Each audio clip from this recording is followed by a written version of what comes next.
Hello students, आज हम पढ़ेंगे नंबर सिस्टम का एक बहुत ही इंपॉर्टेंट टॉपिक रिमाइंडर। रिमाइंडर के क्वेश्चंस लगभग हर किसी एग्जाम में आते हैं और रिमाइंडर के टोटल 6 टाइप के क्वेश्चन हैं। तो आपको वीडियो के एंड तक बने रहना है और आज हम रिमाइंडर का A to Z इस वीडियो के अंदर सारा कुछ सॉल्यूशन देखेंगे। तो टाइप 1 सबसे पहला टाइप है। रिमाइंडर के केस में अगर कोई नंबर दे रखा है जैसे 100 डिवाइड बाई 40, अगर मैं 40 से इसको डिवाइड करता हूं तो हम क्या करते हैं, एक जीरो से जीरो कैंसिल करते हैं तो आपका आ गया 10/4, 2 से 2 टाइम्स, 2 से 5 टाइम्स तो हो गया आपका 5/2 एंड रिमाइंडर इज 1। जब भी आप रिमाइंडर निकालो तो सिंप्लीफिकेशन नहीं करना है, मींस इसको कट नहीं करना है आपका। अगर मैं 100 को 40 से डिवाइड करता हूं तो आप देखोगे रिमाइंडर आता आपका 20, इधर आपका रिमाइंडर आया 1। तो आपको सिंप्लीफाई नहीं करना है सबसे पहले। अगर आपने सिंप्लीफाई कर भी दिया है तो आपको यह ध्यान रखना है जिससे आपने सिंप्लीफाई किया है उसी से लास्ट में मल्टीप्लाई करनी है। तो आपका 1 आया था, सबसे पहले हमने 10 से इसको कट किया था तो 1 मल्टीप्लाई बाई 10, फिर हमने इसको 2 से कट किया मल्टीप्लाई बाई 2, तो अब आपका फाइनल रिमाइंडर कितना आ गया 20। तो टाइप 1 के अंदर आपने पढ़ा कि रिमाइंडर का जब हम कोई भी क्वेश्चन निकालेंगे तो हमको उसको सिंप्लीफाई नहीं करना। अगर सिंप्लीफाई कर दिया है तो जिससे कट किया है लास्ट में उसी से मल्टीप्लाई करेंगे और हम फाइनल रिमाइंडर तक पहुंच जाएंगे। टाइप 2, दूसरा टाइप क्या कहता है कि जो रिमाइंडर होता है अगर न्यूमरेटर की वैल्यू मान के चलिए, जैसे मैं कहूं आपको 10 को 11 से डिवाइड करना है, डिनोमिनेटर से कम है, न्यूमरेटर की वैल्यू डिनोमिनेटर से कम है, तो जो आपका रिमाइंडर होगा वो न्यूमरेटर ही हो जाएगा। बहुत सिंपल है। अगर ऊपर वाली वैल्यू जैसे मैं कहूं 120 को 125 से डिवाइड करना है तो आपको सिंपल आंसर कर देना है 120 ही इसका आंसर होगा। तो ये टाइप 2 हो गया। नेक्स्ट आपका टाइप 3। इसके अंदर क्या क्वेश्चंस होते हैं कि रिमाइंडर कभी भी नेगेटिव नहीं हो सकता। तीसरा टाइप क्या कहता है कि रिमाइंडर को कभी भी नेगेटिव नहीं लिखा जाएगा। जैसे मैं आपसे कहता हूं कि 50 को बेटा डिवाइड करना है 7 से, तो आप कहोगे सर 1 रिमाइंडर हो गया, 7 या 49 1 बचा। लेकिन एग्जामिनर ने ये 50 को नेगेटिव 50 दे दिया तो अब आप क्या लिखोगे, -1? नहीं, -1, क्योंकि जो रिमाइंडर है वो कभी नेगेटिव नहीं हो सकता। तो हमको क्या करना है कि 7 से हमने इसको डिवाइड किया तो हम यहां से अगर करते हैं तो सिंपल तरीके से तो आपका -1 आता है, लेकिन हमारा जो भी ये वैल्यू आई इसको जिससे डिवाइड कर रहे हैं उससे माइनस कर देना। तो 7 -1 तो फाइनल रिमाइंडर आपका आएगा 6। ध्यान रखना इस चीज का। जैसे मैं आपको कहूं कि 1000 को डिवाइड करना है बेटा आपका हो गया 900 से, तो आपका सिंपल क्या हो गया 100 बचा। लेकिन अगर ये नेगेटिव 1000 में कहूं आपको इसको डिवाइड करना है 900 से तो आप देखोगे 100 जो रिमाइंडर बचा उसको माइनस करना है किसमें से, 900 में से, तो फाइनल रिमाइंडर आपका कितना बचेगा 800। तो इस चीज का ध्यान रखना है, जिससे डिवाइड करते हैं फाइनली उससे में से उसको माइनस कर देंगे और फाइनल जो आपका रिमाइंडर आएगा वो पॉजिटिव ही आएगा। नेक्स्ट टाइप है इसका टाइप 4। अगर आपको बहुत सारे नंबर्स की मल्टीप्लाई दे रखी है, जैसे मैं कहता हूं आपसे 41 multiply by 42 multiply by 43 multiply by 44 multiply by 45, इसको डिवाइड करना है 50 से, तो रिमाइंडर निकालिए। इस तरीके का कोई क्वेश्चन आता तो हम देखो कैसे करेंगे। सबसे पहले अगर ये कट रहा है तो इसको 5 से 9 टाइम्स गया और 5 से 10 टाइम्स गया। अब देखिए एक चीज और ध्यान रखना, अगर ये आगे चल के कंप्लीट डिवाइड हो जाता है, नीचे वैल्यू 0 बचती है, कंप्लीट कट हो जाता है, तो जो आपका रिमाइंडर रहेगा वो 0 आएगा। अगर एक पूरा नहीं जाता है तो आपका रिमाइंडर कुछ ना कुछ बचेगा। तो अब मैं 10 से 41 को डिवाइड करता हूं तो कितना रिमाइंडर बचा बेटा आपका 1। इधर 42 को करूंगा तो 2, 43 को करूंगा तो 3, 44 को करूंगा तो 4, और क्योंकि इधर ये वैल्यू 9 है, 10 से छोटी है तो इसको 9 लिख देंगे, डिवाइड बाई अगेन 10। अब मल्टीप्लाई कर लीजिए, 3 into 2 6, 6 into 4 24 multiply by 9 divide by 10।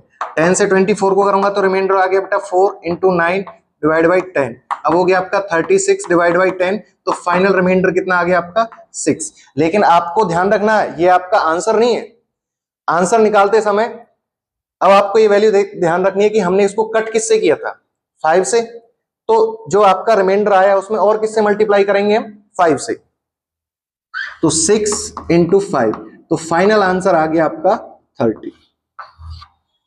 इस चीज का ध्यान रखना है, जब भी इस टाइप का क्वेश्चन आता है, आपको बहुत सारी कैलकुलेशन दे रखी है, उसको डिवाइड कर रखा है किसी नंबर से और पूछा गया कि रिमाइंडर निकालिए, अगर आपने कट कर दिया कहीं भी, आप 5 से, 10 से, 2 से, तो उसको आपको रखना है और लास्ट में जो रिमाइंडर आए उसमें उसी से मल्टीप्लाई करनी है, तब जाकर आप फाइनल रिमाइंडर तक पहुंच पाओगे।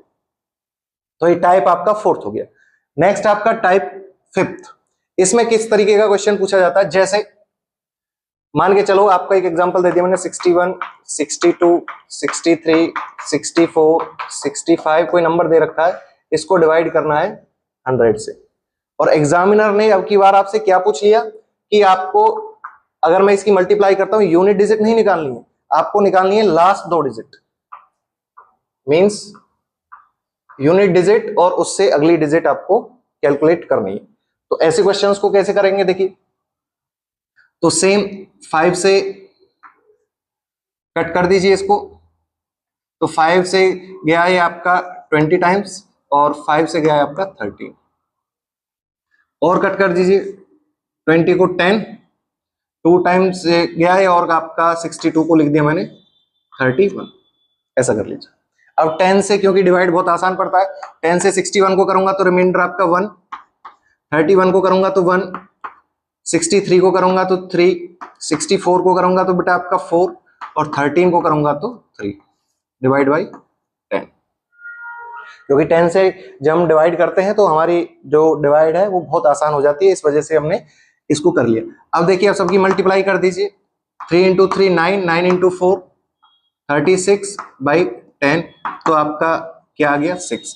अब ये 6 फाइनल आंसर नहीं है, हमको देखना है हमने किससे कट किया था। सबसे पहले हमने 5 से किया था, फिर 2 से किया था, तो मल्टीप्लाई बाई 5 और मल्टीप्लाई बाई 2, तो फाइनल रिमाइंडर आपका कितना आया, 60।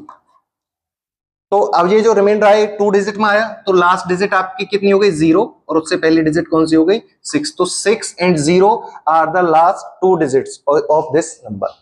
तो ये भी रिमाइंडर का ही है, लेकिन क्वेश्चन पूछने का तरीका अलग होता है एग्जामिनर का, आपसे 1 डिजिट की जगह 2 डिजिट अगर पूछ ली तो आप कैसे निकालोगे। नेक्स्ट आपका टाइप 6th।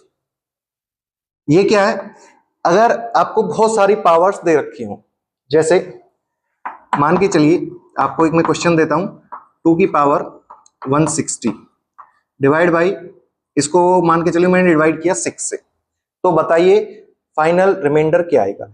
अब इतनी बड़ी पावर को हम डिवाइड नहीं कर सकते, तो इसके लिए क्या करें, हमको एक पैटर्न ढूंढना है। देखिए, अगर मैं 2 की पावर 1 लेता हूं, डिवाइड बाई 6 करता हूं, तो 2/6, तो रिमाइंडर कितना आ गया, 2, क्योंकि ऊपर वाली वैल्यू छोटी है। अगर 2 की पावर 2 करता हूं डिवाइड बाई 6, तो हो गया आपका 4/6, रिमाइंडर आ गया आपका 4। 2 की पावर 3 करता हूं डिवाइड बाई 6, तो ये हो गया आपका 8/6, तो रिमाइंडर कितना बच गया आपका 2। 2 की पावर 4 करता हूं डिवाइड बाई 6, तो ये हो गया आपका 16/6, तो रिमाइंडर कितना बचा आपका 4। अब आप एक चीज नोट कर रहे होंगे कि एक बार रिमाइंडर 2 बचता है, एक बार 4, फिर 2, फिर 4, तो ये लगातार एक पैटर्न रिपीट हो रहा है। अब ये देखना है कि 2 कब बच रहा है, जब 2 की ऑड पावर है तो 2, और जब 2 की इवन पावर है तो 4। तो फाइनली अब आप देखोगे 160 कैसी इवन पावर है, तो फाइनल रिमाइंडर कितना आ जाएगा, 4 आ जाएगा। आपको कंप्लीट करने की जरूरत ही नहीं है, सिर्फ 2 स्टेप में आप इसका आसानी से आंसर निकाल सकते हो।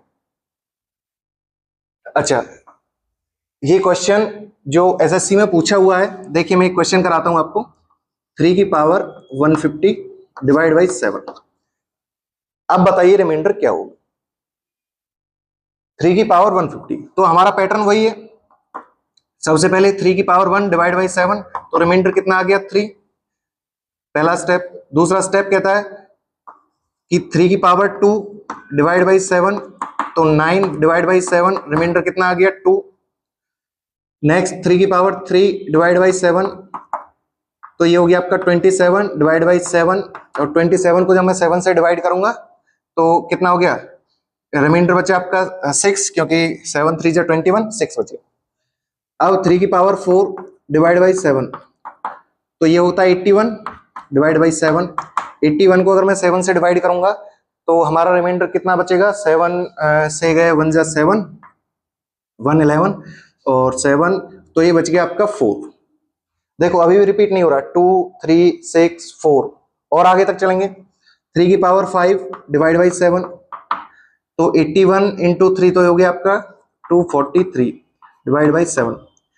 तो अब गया है 7 से 24 तो 21, 3 33 और 7 से 33 जाएगा 7 4 जा 28, तो अब बचा है आपका 5। अभी भी आपका पैटर्न रिपीट नहीं हुआ।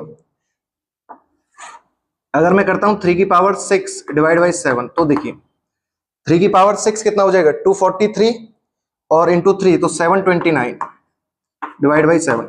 729 को अगर मैं 7 से डिवाइड करूंगा तो हमारा रिमाइंडर कितना हो गया, 729, 1 बचा। अभी भी आपका पैटर्न रिपीट नहीं हुआ है, 3 2 6 4 5 एंड 1। अब देखिए अगर मैं 3 की पावर 7 करता हूं डिवाइड बाई 7, अब 3 की पावर 6 कितना था, 729, उसमें और 3 से हमने मल्टीप्लाई कर दिया डिवाइड बाई 7। अब देखिए अब रिपीट हो जाएगा, क्योंकि 729 को 7 से डिवाइड करता हूं तो मैं 1 बचता रिमाइंडर, 1 इंटू 3, तो अब फाइनल रिमाइंडर कितना आ गया आपका 3। तो आप देखिए जो रिमाइंडर आया वो 3 की पावर 7 पर जाकर रिपीट हुआ है, मींस 6 के बाद रिपीट हुआ है। 3 की पावर 6 के बाद फिर दोबारा से 3 की पावर 7 पे 3 रिमाइंडर आया है। तो अब कितने पावर्स के बाद हुआ, 6 पावर्स के बाद। तो ये 150 को अब हम किससे डिवाइड कर देंगे, 6 से। 150 को डिवाइड कर दीजिए 6 से, तो 6 2 जा 12, 3 0 और 6 5 जा 30, तो रिमाइंडर कितना बचा, 0। अच्छा, तो अब जो फाइनल रिमाइंडर है वो आपका कितना आ जाएगा, क्योंकि 3 की पावर 6 पर ये पूरी तरह से डिवाइड होगा। 3 की पावर, क्योंकि ये 3 की पावर कितना हो गया, 6 का ही तो मल्टीपल हो गया, और 3 की पावर 6 पे रिमाइंडर कितना बचता है, 1, और 1 में कुछ मल्टीप्लाई करेंगे तो फाइनल रिमाइंडर आपका कितना बचेगा, 1। तो इसका फाइनल रिमाइंडर कितना आ गया, 1 आ गया। अगर ये डिवाइड करते वक्त इधर 2 बच जाता रिमाइंडर या 3 बच जाता रिमाइंडर, तो जो 3 की पावर 2 पे वैल्यू है वो आती, 3 की पावर 3 पे वैल्यू है 6, तो फाइनल रिमाइंडर 6 आता। तो इस तरीके से जो रिमाइंडर है इसके टोटल 6 टाइप के क्वेश्चंस पूछे जाते हैं। तो आई थिंक अब आपको रिमाइंडर के सारे क्वेश्चंस बहुत अच्छे से क्लियर हो चुके होंगे।